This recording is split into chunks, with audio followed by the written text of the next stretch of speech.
6000 km लंबा होगा India middle east Europe economic corridor. इसमें 3500 km समुद्री मार्ग, 40% कम समय में यूरोप पहुंचेगा भारतीय सामान।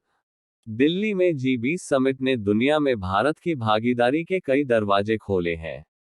समिट में India middle east Europe economic corridor बनाने की घोषणा की गई। भारत, यूएई, सऊदी अरब, अमेरिका, फ्रांस, जर्मनी, इटली और यूरोपीय यूनियन सहित कुल 8 देशों के इस प्रोजेक्ट का फायदा इजरायल और जॉर्डन को भी मिलेगा। मुंबई से शुरू होने वाला यह नया कॉरिडोर चीन के बेल्ट एंड रोड इनिशिएटिव ब्री का विकल्प होगा। ये कॉरिडोर 6000 किमी लंबा होगा।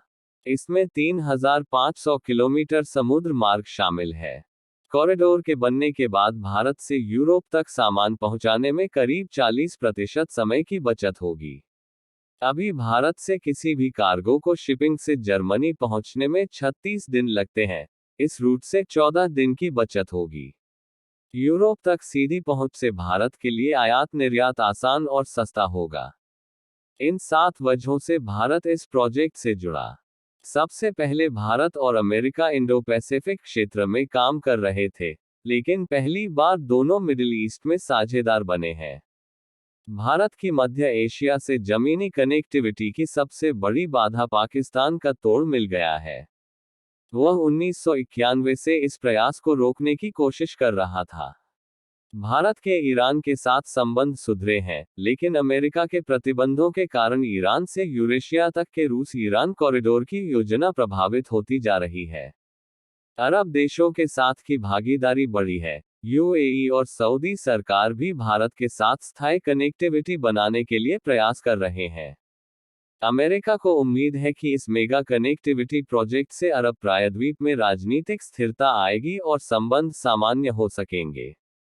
यूरोपीय यूनियन ने 2021-27 के दौरान बुनियादी ढांचे के खर्च के लिए 300 मिलियन यूरो निर्धारित किए थे। भारत भी इसका भागीदार बना। नया कॉरिडोर चीन के बेल्ट एंड रोड इनिशिएटिव का विकल्प है। कई देशों के चीन के कर्ज जाल से मुक्ति मिलेगी। G20 में अफ्रीकी यूनियन के भागीदार बनने से चीन और रूस के अफ्रीकी देशों में बढ़ती दादागिरी को रोकने में सहायता मिलेगी।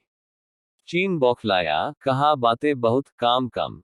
चीन के सरकारी अखबार ग्लोबल टाइम्स ने लिखा है कि दिल्ली में G20 समिट में एक बार फिर अमेरिका ने अपनी पुरानी योजना को आगे बढ़ाया है। ये पहली बार नहीं है जब अमेरिका ने इस योजना के विस्तार का खाका पेश किया है। चीन का दुनिया में आइसोलेट करने के मकसद के साथ अमेरिका के इस प्रोजेक्ट को अभी अच्छा रिस्पांस नहीं मिला है। गल्फ और अरब देशों में रेल लाइन का वादा किया गया है, लेकिन अमेरिका के पास वास्तविक इरादा और क्षमता नहीं है। अमेरिका ने एक बार फिर साबित किया है कि बोला ज्यादा गया, काम कम हुआ है।